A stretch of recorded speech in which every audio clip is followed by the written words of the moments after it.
vieillard assis voit loin qu'un jeune debout. Mais pensez-vous que cela est vraiment évident dans notre société actuelle? Et pensez-vous que les relations intergénérationnelles, ça existe toujours? On va en discuter ici avec mon bataillon. Bienvenue dans la chronique de Sol.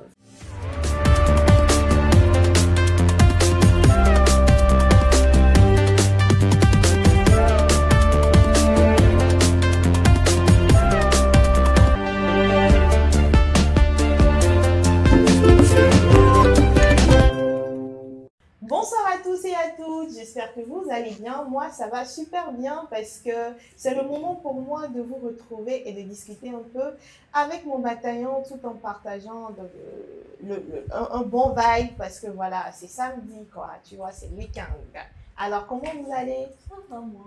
Ça va très bien? Ouais, ce samedi, ça va. Blani, et toi? Bah écoute, je vais très bien, je peux être la forme normale. Ça se voit parce que c'est comme si tu viens d'un...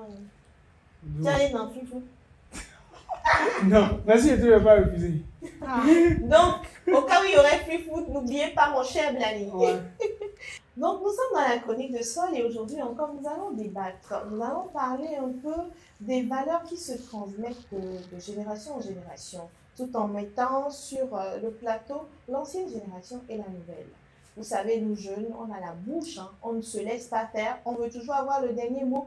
Et il y a nos parents qui veulent nous imposer les choses. Donc aujourd'hui, avec mon bataillon, c'est de ça qu'on parle. Alors Dorcas, dis-moi, à travers le sujet d'aujourd'hui, est-ce que tu penses qu'aujourd'hui, dans notre culture, dans la société actuelle, est-ce que tu penses que les relations intergénérationnelles, ça existe toujours? Je ne sais pas si je dois forcément dire si la relation n'existe pas ou elle existe. Mais à mon niveau, peut-être pour le constat que je fais, ou partant de moi-même, mon exemple, je dirais que sur certains points, les relations sont toujours là. Mais sur d'autres points, on ne partage pas les mêmes avis. La jeunesse d'aujourd'hui, ou je dirais cette génération qui vient, elle pense qu'il y a certaines choses qui sont passées, qu'on doit oublier, c'est dépassé en fait. Donc, on ne doit plus s'attarder trop sur ça. Il faut évoluer avec le temps, la modernisation et tout. Et les vieux ne sont pas d'accord avec ça. Et il faut garder les valeurs. Ouais. Et puis, il y a en même temps nos cultures qui nous rattrapent souvent. Et en même temps, on ne peut pas nier le fait que la relation, elle est encore là. Parce que si on constate, nous sommes dans une période où, souvent quand c'est haïssant à Thierry, les natifs, je parle de ceux qui sont à Lomé peut-être, il faut retourner fêter cette fête traditionnelle. Comme Akpema aussi. Et voilà, Akpema, voilà. Chez moi, Sintou Djandjaou, on retourne, on fête. Donc, il y a toujours ces rapports-là.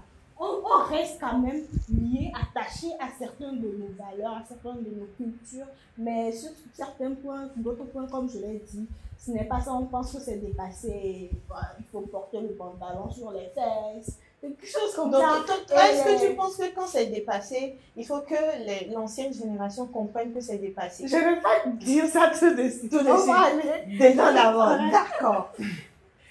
Non, mais tu sais, en vrai, il faut comprendre une chose. Cette relation, pour moi, je me dis encore qu'elle existe, mais peut-être qu'elle n'est pas exploitée comme l'ancienne génération la voudrait. On est d'accord? Et encore comme la nouvelle génération la voudrait. Parce que c'est des deux côtés.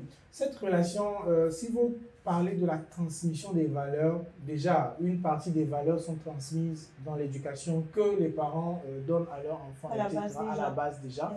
Mais au-delà de tout, il y a des connaissances qui sont des connaissances familiales, des connaissances de tribus, de clans, qui ne sont transmises qu'à un moment donné de l'évolution de l'enfant. On est d'accord. Mais ces valeurs-là ne sont pas transmises à toute personne. D'accord. Tout dépend de la façon dont l'enfant se comporte. C'est de cette manière-là que le parent sait que ces connaissances-là, si je transmets à X ou à Y, ou si je transmets à X, il peut bien le faire. C'est pour dire peut-être que un parent peut avoir 3, 4 enfants, mais décider que de transmettre ces connaissances, qui sont des connaissances claniques de leur clan, qui sont les connaissances de leur tribu, à qu'une seule personne, à un de ses enfants. Parce qu'il sait que lui, il est peut-être beaucoup plus attentif, il est peut-être beaucoup plus calme, beaucoup plus sage. C'est surtout ce qui recherche la sagesse. Surtout la sagesse. Et qu'il va pouvoir utiliser cela pour aussi pérenniser cela dans leur culture. Mais l'autre chose également, sur l'autre point sur lequel j'aimerais également qu'on puisse discourir, c'est que est-ce que cette relation est créée?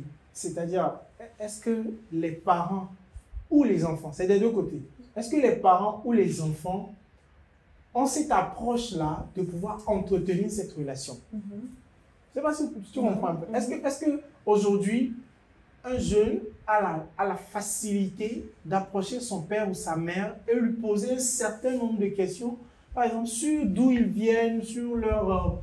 quels sont, par exemple, quels sont leurs dons dans leur famille, c'est quoi ils ont comme dons, en fait? Parce qu'il y a des familles qui ont des dons naturels, en fait. Quels sont leurs points forts en famille? Est-ce que déjà la relation-là existe? Est-ce que ces enfants-là même savent qu'il y a ça dans la famille? C'est ça, en fait. C'est toutes ces interrogations. C'est toutes ces interrogations. Parce que pour que l'enfant puisse savoir qu'il y a un certain nombre de choses comme ça dans notre famille, c'est aux parents de lui dire. C'est aux parents de lui dire. Maintenant, comment est-ce que le papa va dire ça à son enfant? Tout dépend de la relation qu'il y a entre ces deux-là. Entre cet enfant et son père, ou entre cet enfant et ses parents. Tout dépend de la relation qui existe entre eux. S'il n'y a pas il peut y avoir une très bonne relation. Hein. C'est-à-dire que, pas qu'ils sont en brouille, etc. Les enfants ou la famille peut vivre tranquillement, mais difficilement ils abordent comment je vais dire, des choses, des sujets un peu sensibles, ou parfois on pense que c'est l'enfant qui n'est pas encore mature, ou c'est l'enfant qui pense que c'est des choses qui sont dépassées, lui il est dans l'avenir, lui il s'en fout. Or c'est des choses, comme le sujet le dit, c'est cette relation intergénérationnelle-là qui doit permettre de pérenniser cette culture-là. C'est ça qui doit permettre de pérenniser cette culture-là. Moi, quand il parle de ça, je comprends tout de suite. Et j'ai un exemple de deux frères. Il y a le grand frère qui ne s'intéresse pratiquement pas vraiment à tout ce qui est... C'est pas qu'il ne s'intéresse pas, mais il ne se rapproche pas vraiment des sages ou des grandes personnes pour pouvoir... Tout ce qui est tradition, c'est pas... Je ne dirais pas directement tradition, parce que la tradition, c'est une autre. Et les petites cérémonies que souvent on fait dans la famille, dans le quartier et tout ça, c'est aussi une autre chose. Mais bon, on va dire ça comme ça. Il ne se rapproche pas tellement de tout ce qui est tradition, tout ce qui est... comment on dit ça là? Bon, je vais dire cérémonie dans la famille et tout ça. Mais le petit frère, en même temps, je comprends un peu, mais le grand frère, il n'était pas vraiment stable. Hein? C'est-à-dire, il n'était pas vraiment stable comment? Dans la famille, genre, c'est quelqu'un, aujourd'hui, il est ici, peut-être chez tel oncle, demain, il est chez une tante, chez une maman, voilà. Mais le petit frère, lui, il est un peu resté stable et il a grandi avec les deux parents, on peut le dire ici. Donc, on ne l'a pas vraiment pris par la main pour lui montrer des choses. Mais quand il était là, il voyait comment ça se passe. Aujourd'hui, il se permet, ou même le grand frère lui permet, par exemple, chez nous, on dit, on verse l'eau par terre aux ancêtres, voilà. Il se permet, en présence de son grand frère, or c'est le grand frère normalement qui était censé le faire, il se permet de verser l'eau aux ancêtres et le grand frère. Est-ce que le grand frère l'accepte? En fait, il est un peu comme... Non, si c'est ce qu'il faut faire, faisons-le. Voilà, il n'est pas là, voilà. C'est ce qu'on dit, on doit faire, donc on le fait en fait. Donc, je pense que c'est déjà cette base-là. Et c'est ce qui rompt le rapport, le lien entre la génération passée et la génération actuelle. Donc, toi, tu trouves ce qui rompt ça, en fait, c'est le fait de ne pas vivre comme la distance en fait. Entre parents ou l'ancienne génération et la nouvelle. Mais je suppose pas là. Et quand il est là aussi, il se désintéresse. Okay. Quand nous, on se désintéresse de ce qu'on l'on voit, c'est forcément, on ne s'y connaît pas. Moi, par exemple, je me désintéressais, mais je regardais certaines choses. Je vois certaines choses autour de moi et je sais comment ça se passe. Mais je dirais que par rapport à une personne lambda, ce n'est pas, ou à ce grand frère dont je parle, ce n'est pas la même chose. Mais parce que moi, je connais, mais seulement que je ne m'intéresse pas à ces Donc tu as choisi délibérément de ne pas t'y intéresser. C'est mais le pourquoi? choix. En tout cas, dans la deuxième, on va bientôt aller à la pause. Donc dans la deuxième partie, tu me diras pourquoi tu te désintéresses exactement. Okay. Oui, moi, je vais corroborer un peu ce problème de lien ou de rapprochement entre enfants et parents. C'est assez important parce qu'aujourd'hui, on voit même parce que parfois, quand tu vois dans les villages, il y a une manière de saluer, par exemple. Quand tu viens pour voir les parents, il y a une manière où il y a les vieilles personnes du village, il y a une manière de saluer. Quand tu vas pour saluer à un enterrement, il y a une manière de saluer ou de parler. Mais aujourd'hui, écoute, il y a de grandes personnes qui ont grandi, mais qui ne connaissent pas, qui ne savent pas. Mais normal. Si tu n'as pas vécu dans ce milieu-là, comment tu peux savoir? On est d'accord. Si tu n'as jamais eu la chance peut-être d'aller à un enterrement et de voir comment ça se passe. Je ne pense pas que ce soit cela. Parce que ça on touche un peu, c'est bizarre d'en parler, mais par exemple, quand on dit de saluer, de s'appeler, c'est quelque chose que moi, je trouve ça banal. On peut dire que c'est la nouvelle génération, on se dit. Ce n'est pas sa accomplissement, c'est ça? Qui montre le respect que tu as pour la personne. Le respect, voilà. Mais d'autres, quand ils viennent, c'est comme s'ils veulent te saluer comme un Dieu. Moi, je trouve ça étrange. Or, moi, j'ai vu ça. Souvent, même les parents disent qu'on veut saluer un grand, abaisse-toi, mais c'est souvent la jeunesse. Nous, on pense que ce n'est pas vraiment. Comme je l'ai dit, le respect ne réside pas dans le fait de s'abaisser. Finalement, le problème vient de la jeunesse. Parce que la jeunesse même a choisi délibérément. Pour le moment, nous sommes sur le plan culturel. Nous sommes sur le plan culturel. Et je pense que sur le plan culturel, beaucoup de jeunes se désintéressent. Ça, c'est vraiment. Ils ne veulent pas parce qu'ils trouvent que c'est trop de l'ancien temps, il ne faut pas s'abaisser, il ne faut pas dire certaines choses. Ou par exemple, quand tu veux parler à une grande personne, tu dis s'il te plaît avant de parler. Et à la fin, tu dis encore s'il te plaît. Tu vois? Donc, c'est un choix délibéré qu'on fait. Alors que ça ne cache, ça ne nous détruit pas, ça ne gâche en rien, nous, notre personnalité. Pourquoi ne pas suivre tout simplement? En tout cas, on va revenir, d'accord? Et on va aller à la pause tout de suite. À tout à l'heure. Il était une fois, au cœur d'une forêt tropicale, un lieu où la magie de la nature se dévoilait dans chaque fruit mûr. Une aventure gustative, une fusion de fruits exotiques, soigneusement sélectionnés pour votre plaisir. C'était le berceau de Yolande Ardus, où chaque gorgée était une invitation à un voyage gustatif inoubliable. Que ce soit au petit déjeuner, lors d'une fête entre amis, ou simplement pour égayer votre journée, Yolande Ardus est le complice parfait. Parce que chaque instant mérite d'être célébré, de la première gorgée au dernier sourire. Yolande Ardus, le plaisir pur dans chaque gorgée.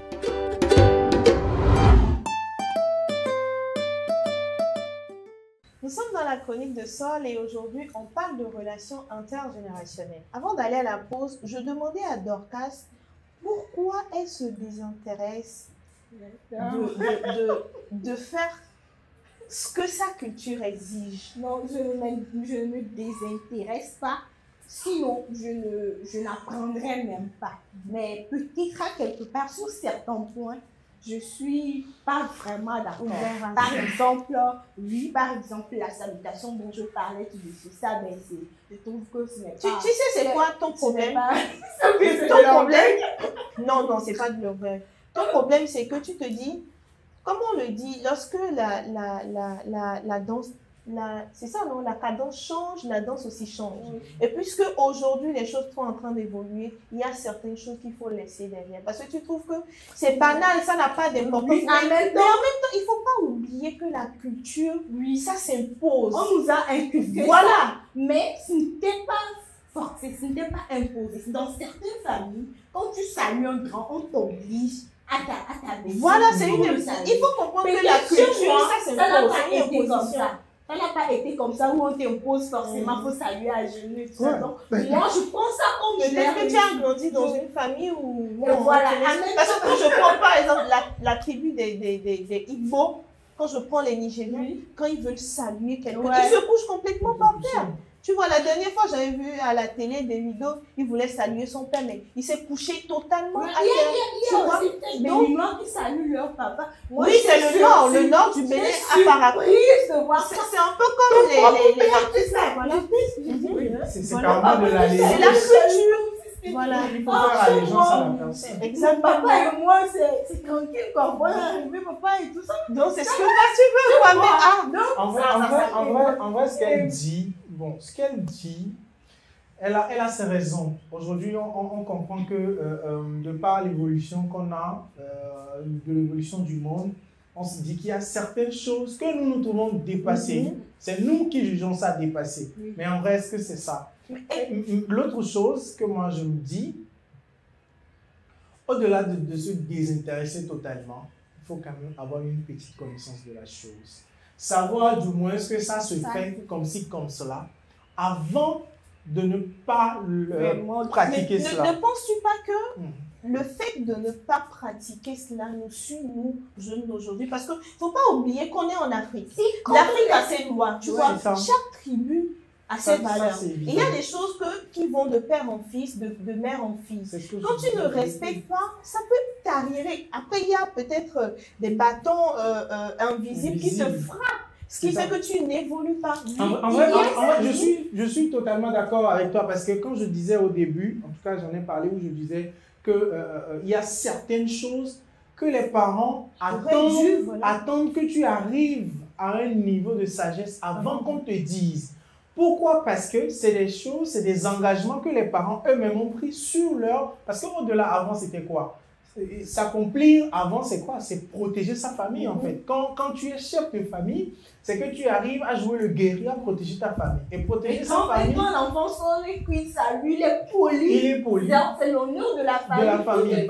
On est d'accord. Donc, les parents ont pris des engagements que nous ne savons pas et qu'ils doivent transmettre aux jeunes pour leur dire, comme tu le disais, pour leur dire, hey, chez nous, voilà comme ça, les choses se passent. Si tu ne le fais pas, voilà ce qui peut t'arriver. Et voilà, c'est de la main invisible dont tu parles, un bâton invisible qui peut te taper à un moment donné si tu ne respectes pas. Maintenant, que tu connaisses et que tu ne pratiques pas. Aussi, il y a des bâtons. Et quand tu ne connais pas et que tu ne pratiques pas, ça peut te sauver. Ça peut te sauver. Voilà. Mais si tu connais et que tu fais mine de ne pas connaître, ça aussi c'est un autre cas. Donc, il y va quand même de l'argumentaire ou de la façon dont chacun personnellement voit la chose et l'environnement dans lequel la personne a grandi. Tu grandis dans un environnement plutôt où ces choses se font.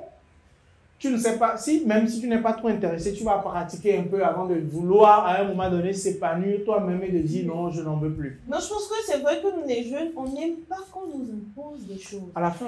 On n'aime pas qu'on nous impose alors que l'ancienne génération veut imposer. Bah justement, voilà. En fait, est-ce qu'elle veut imposer? Elle a envie de transmettre. Elle a envie de transmettre. Après, c'est comme une imposition. Plus ou moins, elle a envie de transmettre. Parce que toi, tu ne veux pas. Donc, il pouvait comprendre que bon, voilà, mon fils ne veut pas, mais pour lui, c'est comme ça. C'est parce qu'il connaît la nécessité de la chose. Et à un moment, il faut le dire ouvertement. Il y a certaines choses, c'est vrai, je voyais et tout ça, je me dis, ça c'est rien du tout. Mais aujourd'hui, en réfléchissant avec du recul, je comprends qu'en fait, c'est en cela même qu'on se reconnaît. Comme étant venant de telle tribu.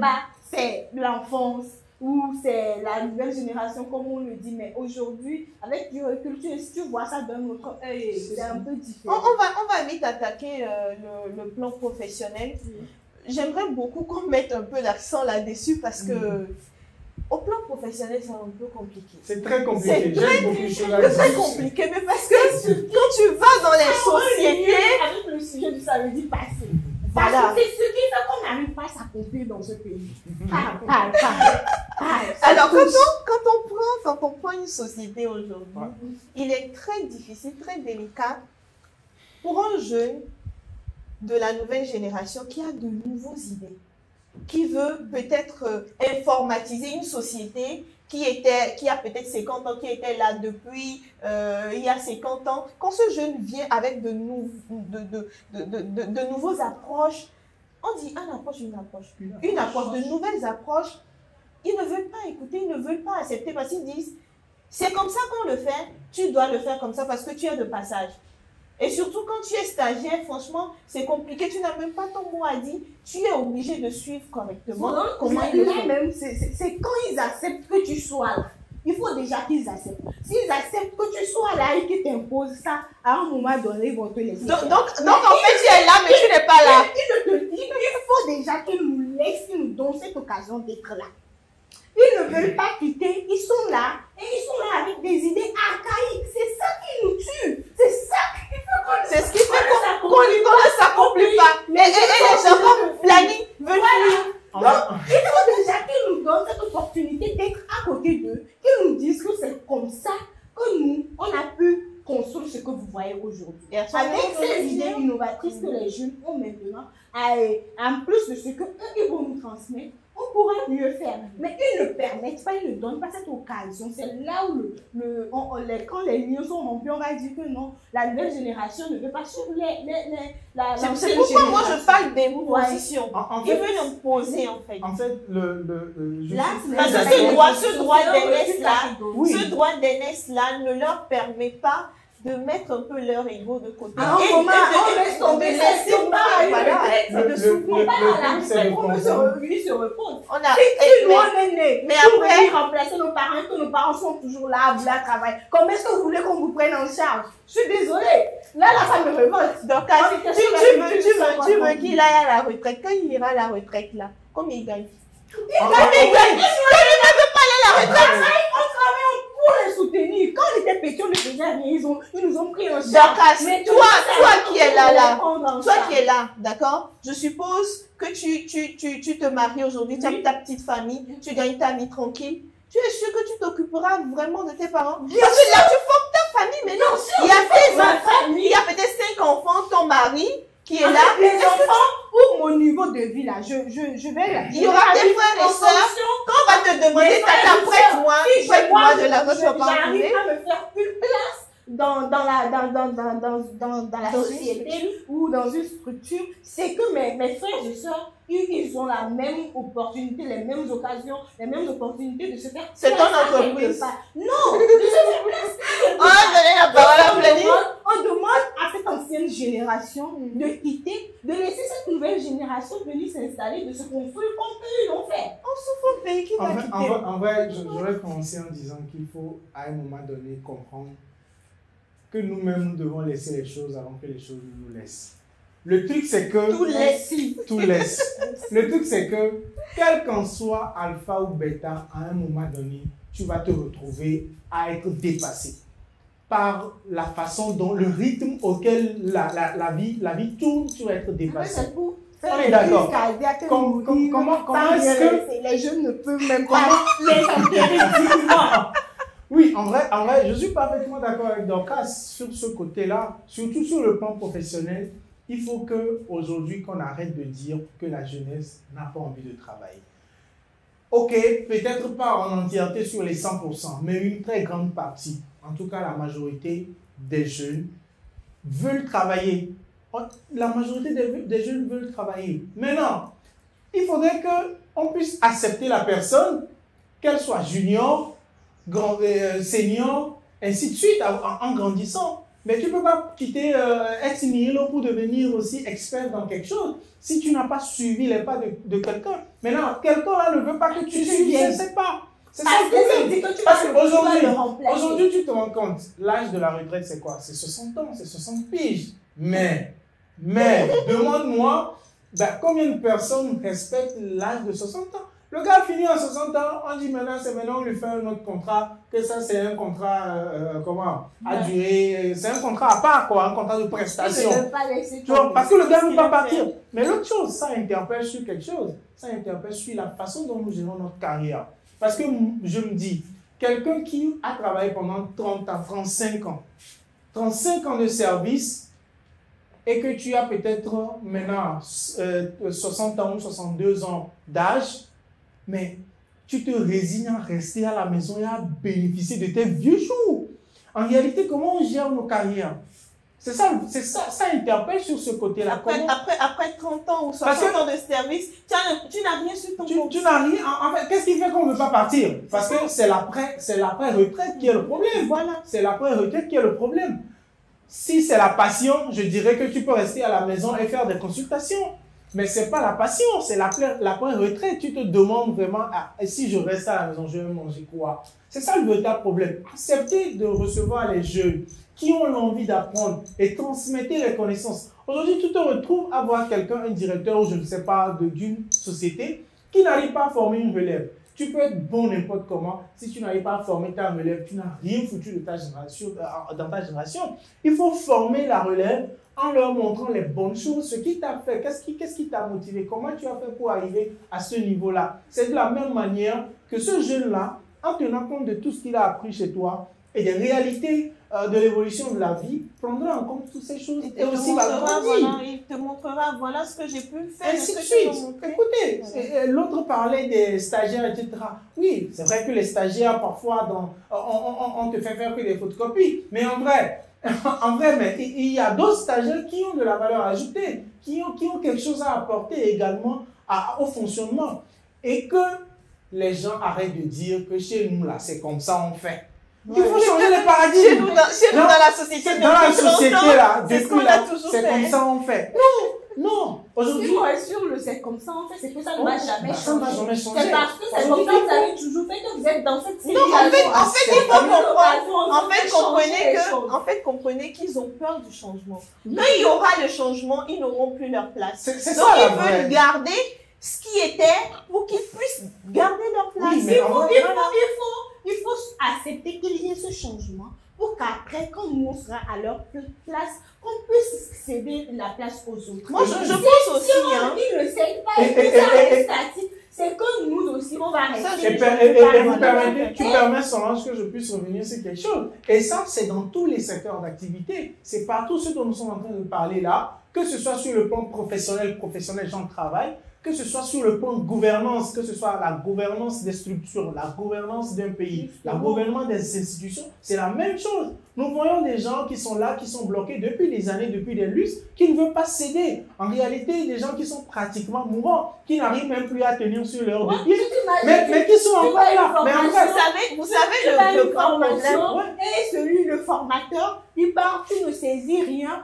Quand on dit on ne saisit pas. Oui, mais le gars, il est grabataire. C'est parce que vous n'êtes pas, comment on dit ça, vous n'êtes pas sérieux, vous ne prêtez pas attention, c'est à cause de ça que vous ne saisissez pas ce qu'il dit. Or, la voix ne porte pas, il est fatigué. Il est fatigué, il est grabataire. Or, vous avez payé des sommes, de grosses sommes, pour aller à l'école.